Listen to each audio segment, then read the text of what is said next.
Le silence que tu imposes dans ce moment est en train de faire griller les circuits de quelqu'un qui pensait te tenir en laisse pour l'éternité. Imagine la scène avec une précision chirurgicale. Cette personne t'a jeté comme un vieux mouchoir usagé, sans un mot, sans une explication, avec cette froideur qui glace le sang et qui laisse des cicatrices invisibles sur l'âme. Elle est partie en pensant que tu allais t'effondrer, que tu passerais tes nuits à fixer ton écran en attendant un signe de vie, que tu supplierais pour obtenir une miette de justification ou un dernier regard de compassion. Elle s'imaginait déjà tes messages de détresse inondant sa boîte de réception à 3 heures du matin, ces longs paragraphes où tu tentes d'analyser ce qui a foiré, où tu t'excuses pour des fautes que tu n'as pas commises, où tu quémandes une clôture qu'elle n'a aucune intention de te donner. Mais au lieu de ça, il ne se passe rien. Le néant. Tu ne bouges pas d'un iota, tu n'appelles pas. Tu ne demandes rien, pas même tes affaires restées là-bas, ces objets chargés de souvenirs que tu considères désormais comme du simple plastique ou du tissu sans valeur. Ce vide abyssal que tu laisses, c'est une lame de fond qui remonte vers elle avec une puissance dévastatrice. Ce n'est pas juste de l'indifférence, c'est une déclaration de guerre psychologique sans tirer une seule balle, un acte de résistance pure qui redéfinit les rapports de force. Quand un tel individu décide de rompre les ponts de manière brutale, il ne cherche pas la fin d'une histoire, mais la consécration de sa propre importance. Il cherche à mettre en scène ta déchéance, à observer ton agonie émotionnelle depuis son piédestal de glace. Dans son esprit, le scénario est déjà écrit, peaufiné, répété, tu dois être dévasté, tu dois perdre pied, tu dois devenir cette ombre errante qui cherche désespérément à comprendre pourquoi le soleil s'est éteint du jour au lendemain. Il s'attend à ce que tu fasses défiler ses réseaux sociaux jusqu'à l'épuisement des batteries et des cœurs, à ce que tu espionnes ses moindres faits et gestes, à ce que tu analyses chaque virgule de ses statuts cryptiques. Il a un besoin vital de ton désespoir pour se sentir vivant, pour valider son propre sentiment de puissance absolue et d'irremplaçabilité. C'est sa nourriture, son oxygène, son carburant. Sans ta réaction, sans ce shoot d'attention négative, il commence à suffoquer dans son propre vide intérieur, un vide qu'il tentait de combler en te piétinant. Chaque jour qui passe sans une notification de ta part est une insulte à sa grandeur autoproclamée, une fissure qui s'agrandit dans son masque de perfection. Regarde bien ce qui se passe quand tu acceptes ce rejet sans broncher, sans une larme publique, sans une plainte. Tu brises le miroir aux alouettes dans lequel il aimait tant s'admirer. Pour lui, tu n'es pas une personne avec des sentiments complexes, des rêves et des blessures.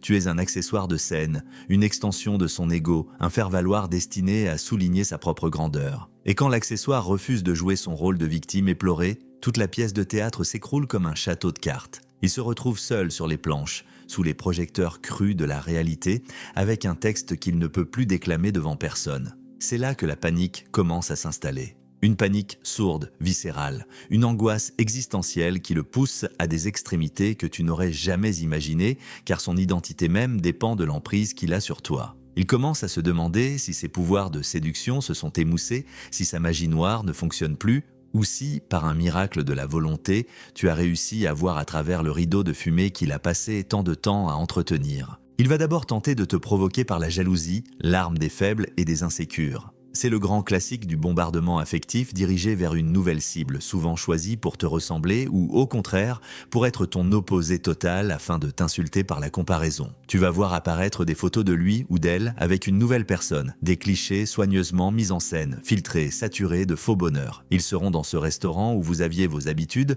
commandant exactement le même plat que tu aimais, ou lors de ce voyage qu'il t'avait promis pendant des mois, sans jamais lever le petit doigt pour l'organiser. Chaque publication éphémère, chaque story est une flèche empoisonnée destinée à ton cœur, un message codé qui dit « Regarde comme je suis heureux, heureuse sans toi. Regarde comme tu étais le problème. » Il veut que tu vois à quel point sa vie est devenue une fête permanente, une apothéose de plaisir depuis que tu n'en fais plus partie.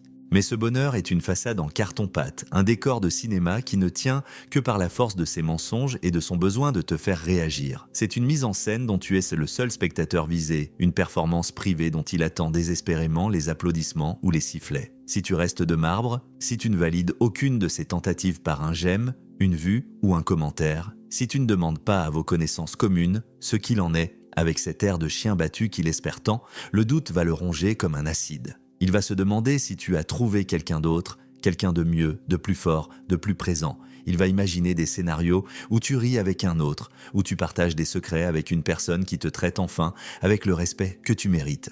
Il va se demander si tu l'as déjà oublié, ou pire, si tu ne l'as jamais vraiment aimé à la hauteur de ce qu'il exigeait.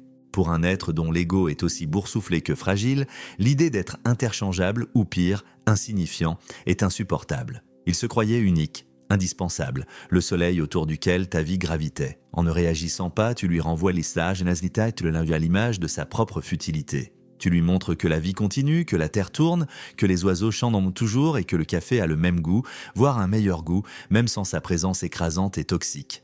Tu lui prouves que ton bonheur n'était pas un don de sa part, mais une ressource interne qu'il essayait simplement de piller. C'est à ce moment précis que la manœuvre de retour, le fameux hoovering, s'enclenche. Puisque la provocation et la cruauté ne fonctionnent pas, il va changer de masque avec une agilité de serpent. Il va redevenir cette personne douce, vulnérable, celle qui t'a fait craquer au tout début, celle qui connaissait tes failles et savait les caresser. Tu vas recevoir un message court, presque anodin, un test de présence, un simple bonjour, une question sur un objet insignifiant que tu aurais oublié chez lui, ou une remarque sur une chanson qui vient de passer à la radio et qui, prétendument, lui a fait penser à toi. Il pourrait même t'envoyer une photo d'un lieu que vous avez visité ensemble, sans légende, juste pour voir si tu vas mordre à l'hameçon de la nostalgie. C'est une sonde lancée dans les profondeurs de ton silence. Il attend que tu mordes, juste un peu, juste pour vérifier que le lien n'est pas totalement rompu, que le fil de la laisse est encore là, même s'il est détendu. Il veut tâter le terrain, voir si la porte est encore entr'ouverte ou si tu as changé les serrures de ton âme.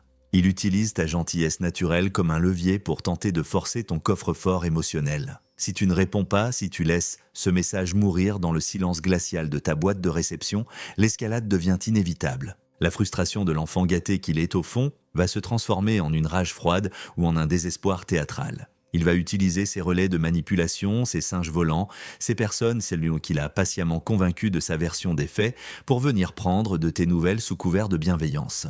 Ils vont t'appeler, t'envoyer des messages, te dire qu'il ne va pas bien, qu'il sombre, qu'il regrette amèrement, ou au contraire, qu'il est très très inquiet pour ta santé mentale car ton silence n'est pas normal. Ils vont te dire « il a vraiment changé, tu devrais au moins l'écouter » ou « comment peux-tu être aussi cruel après tout ce que vous avez vécu ?» Ces gens sont les pions d'un jeu dont ils ne comprennent pas les règles cruelles. Ils pensent aider une âme en peine. Mais ils ne font que servir les intérêts d'un tyran qui refuse de perdre sa proie et qui utilise la culpabilité comme ultime levier de contrôle. Ils sont les extensions de sa volonté, des drones psychologiques envoyés pour espionner tes défenses. Le silence est une épreuve de force, un jeûne émotionnel qui demande une discipline de fer. C'est un marathon mental où chaque kilomètre est une tentation de céder, de se justifier, de hurler sa douleur. On se dit qu'une petite réponse, juste une phrase bien sentie, ne ferait pas de mal juste pour mettre les points sur les i et lui montrer qu'on a compris son jeu. Mais mettre les points sur les i, c'est encore donner de l'attention.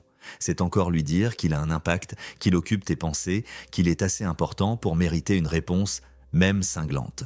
La seule réponse efficace, la seule qui le réduit à néant, c'est l'absence totale de réponse. C'est devenir un mur de pierre polie sur lequel ces vagues de manipulation viennent s'écraser sans laisser la moindre trace, sans même un écho. C'est là que tu récupères ton pouvoir, morceau par morceau. Ce pouvoir qu'il t'avait volé petit à petit, par des remarques insidieuses sur ton physique, par des silences punitifs de plusieurs jours, par cette façon perverse de te faire douter de ta propre raison et de tes souvenirs. Tu réalises qu'Ado que son opinion sur toi n'a jamais été une vérité, mais une arme de contrôle, et qu'en cessant de l'écouter, tu désarmes le bourreau. Imagine la confusion totale dans son esprit. Il a l'habitude de contrôler la narration, de décider quand on parle, quand on rit et quand on pleure. En acceptant son départ sans un cri, et en ne cherchant jamais à revenir, tu lui voles la fin de son histoire. Tu écris ton propre épilogue, et il n'y figure pas, même pas en tant qu'antagoniste. Pour lui, être détesté est acceptable, car la haine est encore une forme de passion. Mais être ignoré, être traité comme un étranger dont on a oublié le nom, c'est la mort sociale et narcissique. C'est une blessure narcissique profonde, une entaille purulente dans son armure de certitude.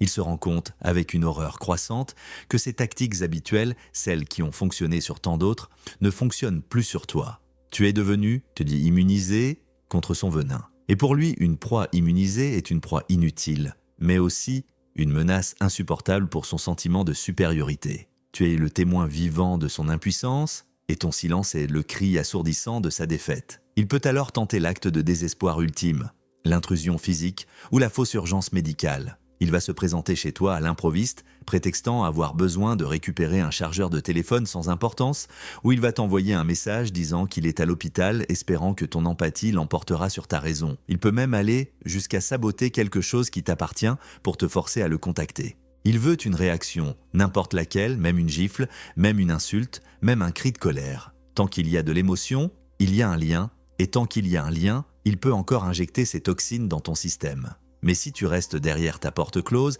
si tu ne lui accordes même pas le regard de mépris qu'il réclame, si tu appelles les autorités ou un ami pour gérer l'intrus à ta place, sans jamais lui adresser la parole, tu le renvoies à sa propre solitude abyssale. Tu lui montres que ton foyer est devenu un sanctuaire sacré où il n'a plus aucun droit de citer, plus aucune influence, plus aucune existence. Tu lui montres que tu as tracé une ligne rouge dans le sable et qu'il est désormais de l'autre côté, dans l'oubli. Pendant ce temps, la nouvelle personne qui partage sa vie, car il y en a toujours une, ils ne supportent même pas le vide.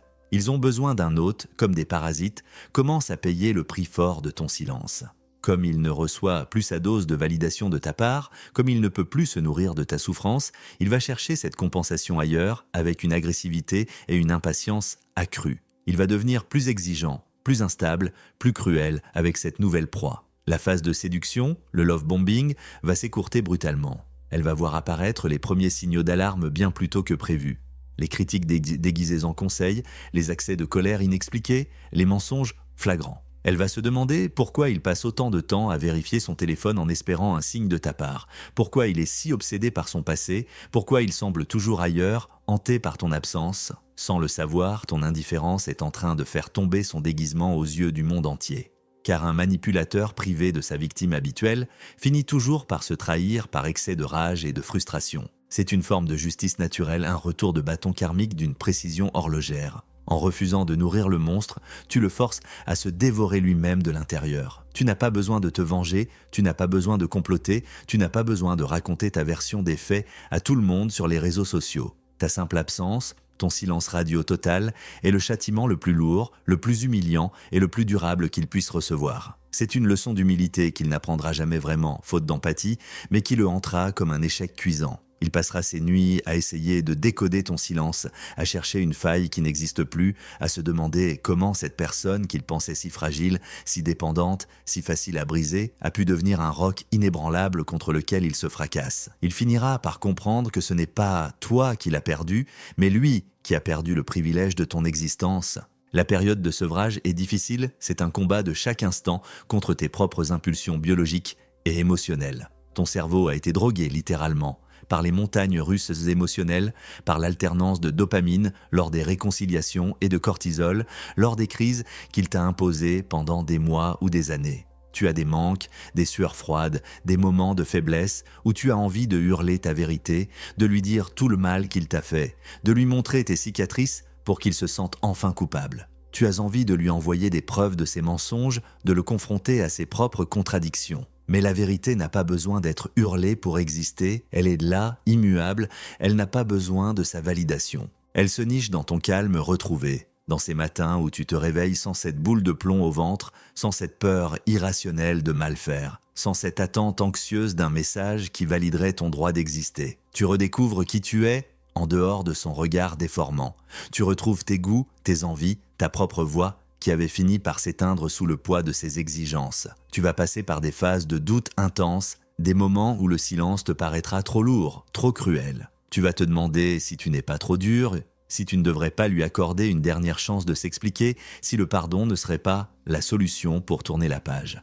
Mais le pardon, dans ce contexte de manipulation pathologique, c'est souvent une porte dérobée offerte à un nouveau cycle de destruction massive. On ne pardonne pas à un incendie de forêt d'avoir tout brûlé sur son passage, on apprend à reconstruire sur les cendres, loin des flammes. Et pour reconstruire, il faut que le sol soit froid, que l'air soit pur. Il faut que tout contact soit rompu, définitivement, pour que la vie puisse reprendre ses droits et que les fleurs puissent repousser. Ta force réside dans ta capacité à rester immobile, comme un arbre centenaire dont les racines plongent profondément dans la terre, quand tout le vent de sa folie te pousse à courir vers lui pour obtenir une explication qui ne sera, de toute façon, qu'un nouveau mensonge, une nouvelle manipulation, une nouvelle façon de te faire douter de toi-même. Les explications d'un tel individu sont toujours des pièges, des mirages destinés à t'égarer dans un labyrinthe mental.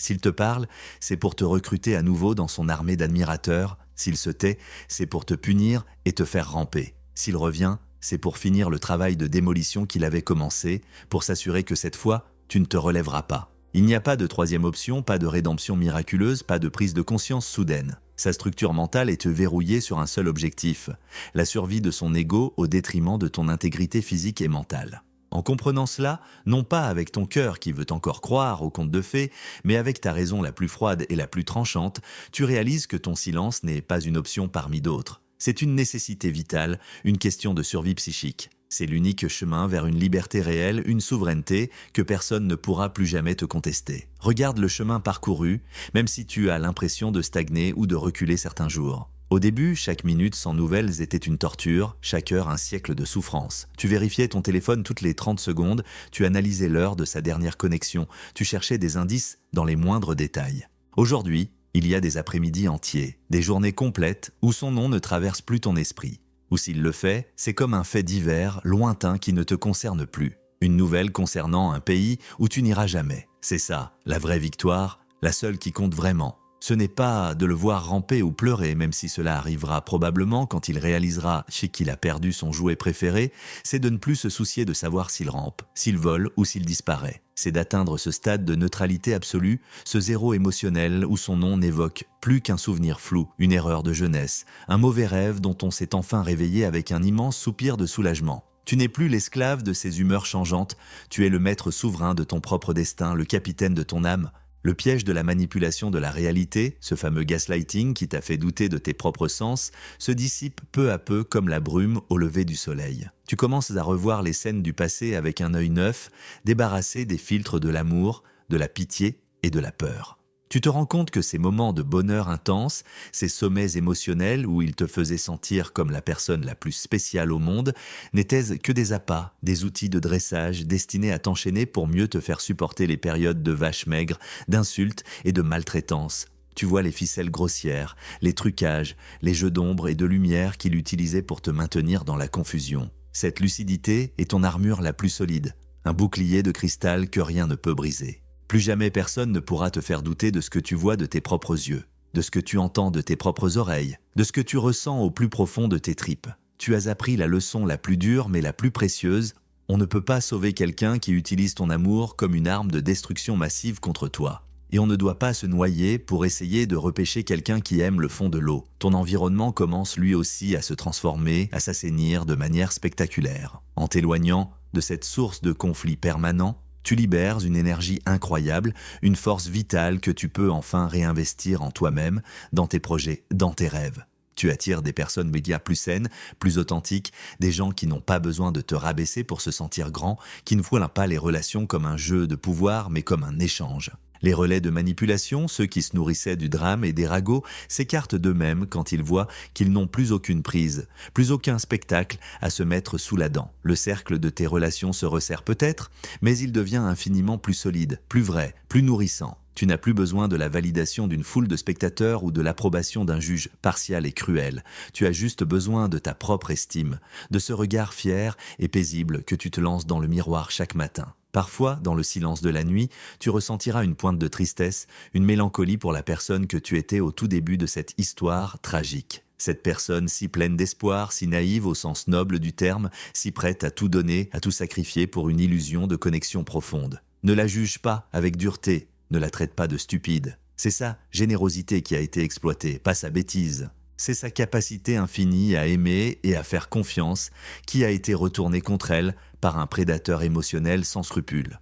Sois fière de cette capacité, car elle est ton plus grand trésor et elle est restée intacte sous les décombres de la relation. Elle est juste mieux protégée maintenant, entourée de remparts nécessaires, de douves infranchissables. Tu as appris à mettre des clôtures là où il n'y avait que des champs ouverts à tous les vents, à trier ceux qui ont le droit de fouler ton sol sacré. Ce n'est pas de la fermeture d'esprit, c'est de l'architecture de survie. C'est apprendre à choisir qui mérite de marcher sur ton herbe et qui doit rester derrière la barrière. L'individu en face, lui, est condamné à la répétition éternelle du même scénario. Il ne change pas, il ne grandit pas, il ne tire aucune leçon de ses échecs, car il est incapable de se remettre en question, de reconnaître sa propre part d'ombre. Il change juste de décor, de costume et de partenaire de danse pour entamer une nouvelle valse macabre. Il répète le même cycle toxique, idéalisation, dévaluation, rejet, encore et encore, comme un disque rayé qui ne peut pas s'empêcher de sauter au même endroit, produisant la même dissonance insupportable pour ceux qui l'écoutent. C'est une existence tragique et vide, au fond, une course effrénée pour fuir un néant intérieur qu'il porte en lui comme une malédiction, une faim que rien ne pourra jamais rassasier. Mais ce n'est plus ton problème, plus ta charge, plus ta responsabilité. Tu n'es plus l'infirmier ou l'infirmière de son âme malade. Tu n'es plus le punching ball de ses frustrations chroniques. Tu as rendu ton tablier, tu as fermé la porte de la clinique psychiatrique à ciel ouvert et tu es parti marcher sous le soleil, libre et léger. Laisse-le avec ses fantômes, ses mensonges et ses publications éphémères. Il n'a plus aucun pouvoir sur la réalité de tes jours et la sérénité de tes nuits. Le plus beau cadeau que tu puisses me t'offrir, c'est de cesser définitivement de chercher une logique, une morale ou une justice, là où il n'y a que de la pathologie, de l'égoïsme et du vide. On ne cherche pas de sens dans le chaos d'un ouragan ou dans la trajectoire d'une cellule cancéreuse, on se met à l'abri, on se soigne et on attend que la tempête passe pour reconstruire. Tu es maintenant à l'abri, dans ton fort intérieur, entouré de tes propres certitudes. Le vent souffle encore un peu, il y a quelques débris à ramasser, quelques vitres à réparer, quelques souvenirs à classer, mais la tempête dévastatrice est derrière toi. Savoure ce calme, ce silence qui n'est plus un vide, mais une plénitude, une respiration profonde. Apprécie la valeur de ton propre silence. C'est dans ce silence protecteur que tu vas entendre à nouveau battre ton propre cœur, libéré du rythme saccadé, angoissant et irrégulier imposé par un autre. C'est dans ce silence que tu vas enfin pouvoir t'écouter. Chaque jour de rupture totale de communication est une brique de granit supplémentaire dans le mur de ta reconstruction personnelle. Ce n'est pas un processus linéaire, c'est une ascension de montagne avec ses paliers et ses chutes. Il y a des jours de brouillard où le mur semble s'effriter, où la nostalgie te joue des tours pendables en ne te montrant que les bons moments, souvent fabriqués de toutes pièces par sa manipulation. Dans ces instants de vulnérabilité, rappelle-toi avec une précision brutale la sensation de froid dans ton dos quand il te tournait le dos sans un mot pour te punir d'avoir existé. Rappelle-toi les larmes de sang que tu as versées en te demandant, jusqu'à la folie, ce que tu avais fait de mal pour mériter un tel traitement. Rappelle-toi le mépris souverain dans ses yeux quand tu étais au plus bas, implorant un peu de chaleur. Ces souvenirs ne sont pas là pour te faire souffrir inutilement, mais pour te servir de boussole infaillible. Ils t'indiquent la direction opposée à celle de ton bourreau, la direction de la vie, de la dignité et de la joie. Tu n'as plus rien à prouver à personne, et surtout pas à lui. Ni à lui, qui ne comprendrait rien car il parle une langue étrangère à l'empathie, ni à elle, qui ne verrait que ce qu'elle veut voir dans son aveuglement amoureux, ni au reste du monde qui a déjà tourné la page. Ta survie, ton rire qui revient, ton épanouissement insolent et ton calme olympien sont les seules preuves dont tu as besoin. En refusant de participer à son jeu pervers, en refusant de lui donner la moindre once d'énergie, tu as déjà gagné la partie par forfait de l'adversaire. Le score n'a aucune importance, car tu as quitté le terrain de jeu empoisonné. Tu joues maintenant dans une autre catégorie, celle des gens qui se respectent assez pour ne pas laisser n'importe quel passant piétiner leur jardin intérieur, celle des gens qui savent que leur temps est trop précieux pour être gaspillé avec des vampires énergétiques. C'est une position de force absolue, une souveraineté retrouvée, même si tu te sens encore un peu fragile, comme une convalescente après une longue et épuisante maladie. La fragilité n'est pas de la faiblesse, c'est juste la peau neuve, sensible, vibrante et vivante qui repousse après une brûlure au 3e degré. Alors, quand tu verras son numéro s'afficher sur ton écran dans une tentative désespérée de te joindre à minuit, ou quand un ami commun viendra te rapporter ses derniers exploits pathétiques ou ses derniers malheurs mis en scène pour t'apitoyer, prends une grande inspiration profonde, sens l'air remplir tes poumons, sens la solidité du sol sous tes pieds. Souris-toi à toi-même dans le miroir, un sourire vrai, un sourire de survivant. Tu sais quelque chose d'essentiel qu'il ignore encore dans son aveuglement narcissique, il n'est plus le protagoniste de ta vie. Il n'est même plus un second rôle ou un antagoniste. Il est devenu un simple figurant, une note de bas de page insignifiante dans un chapitre que tu es en train de clore avec une élégance glaciale et une fermeté inébranlable. Ta liberté n'a pas de prix, et ton silence est le gardien farouche, le sentinelle infatigable de cette liberté. Reste dans cette posture de dignité. Ne donne rien, ne concède rien. Pas un mot, pas un regard, pas un souffle, pas une pensée de trop. Le vide sidéral que tu lui laisses est le seul miroir qu'il mérite de contempler pour le reste de ses jours, face à sa propre inanité et à sa solitude choisie. Établis une zone de sécurité physique, émotionnelle et numérique totalement impénétrable en commençant par supprimer tout accès direct à ton quotidien sans aucune exception. Cela signifie que tu ne te contentes pas de ne pas répondre aux messages, mais que tu rends techniquement et physiquement impossible toute intrusion dans ton champ de vision ou ton espace personnel. Bloque les numéros, filtre les emails, verrouille tes profils sur les réseaux sociaux, change s'il le faut tes itinéraires habituels pour ne plus croiser son ombre. Change tes habitudes de consommation, évite les lieux où une rencontre fortuite mais soigneusement orchestrée pourrait être organisée par lui ou ses complices. Fais de ton domicile un sanctuaire sacré, un lieu de guérison où aucun écho de son existence, aucune vibration de sa voix ne peut pénétrer. Cette barrière n'est pas une marque de peur ou de fuite, mais une délimitation claire et nette de ton territoire souverain où il a perdu tous ses droits, ce qui forcera ton système nerveux à cesser de guetter une attaque imminente et à redescendre enfin en pression. Réapproprie-toi ton histoire, ton récit personnel, en tenant un journal d'une honnêteté brutale où tu consignes les faits. Rien que les faits, des moments de manipulation que tu as subis.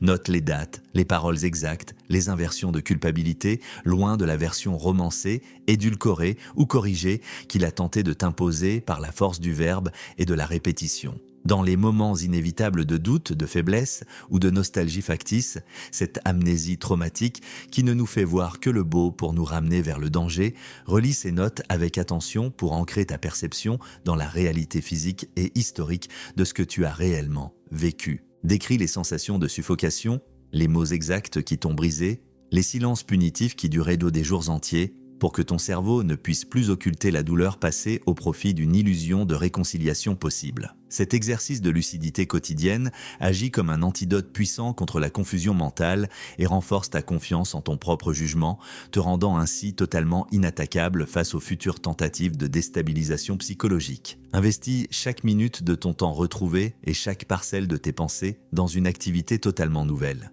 Quelque chose qui n'a absolument aucun lien, ni de près ni de loin, avec ton passé commun avec cette personne. Choisis quelque chose de manuel, de complexe, d'intellectuel ou de physique que tu as toujours voulu explorer mais que tu as systématiquement mis de côté pour satisfaire ses besoins dévorants, pour éviter ses critiques ou par simple manque de place mentale. En créant de nouveaux circuits neuronaux liés à une passion fraîche, tu occupes activement l'espace que la rumination cherchait à envahir et tu te prouves, par l'action, que ton identité est capable de croître, de se transformer et de fleurir sans son approbation, sans sa présence et sans son regard. C'est une manière concrète et puissante de reprendre possession de ton avenir en y injectant de la nouveauté, de la compétence et de la joie pure, des éléments qui sont totalement indépendants de toute influence extérieure. Identifie avec discernement et informe un cercle très restreint de personnes de point de confiance absolue sur ta décision irrévocable de ne plus recevoir aucune information, bonne ou mauvaise, concernant cet individu. Demande-leur explicitement, et avec une fermeté sans faille,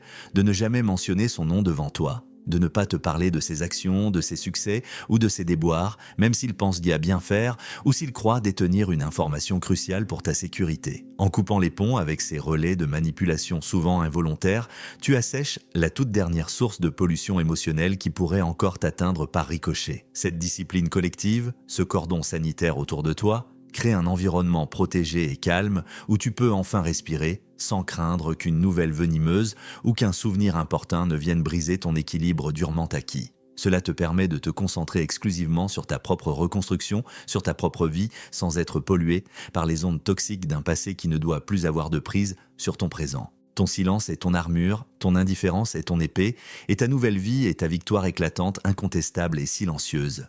Ne te retourne jamais, car il n'y a plus rien à voir derrière toi, seulement les ruines d'un théâtre d'ombre dont tu as enfin quitté la scène pour rejoindre la vraie lumière. La lumière est devant, elle est en toi, et elle ne dépend plus de personne d'autre pour briller. Dans toute cette agitation que tu as laissée derrière toi, à quel moment précis as-tu senti, physiquement, dans tes muscles et dans ton souffle, que ton silence devenait ton arme la plus efficace, la plus noble et la plus dévastatrice contre ces tentatives de contrôle? Si cette réflexion t'a permis de reprendre un peu de terrain sur ton propre destin et de sentir la force revenir dans tes veines comme une sève nouvelle, tu sais exactement comment me le faire comprendre, sans dire un mot, juste par la puissance tranquille de ta résolution.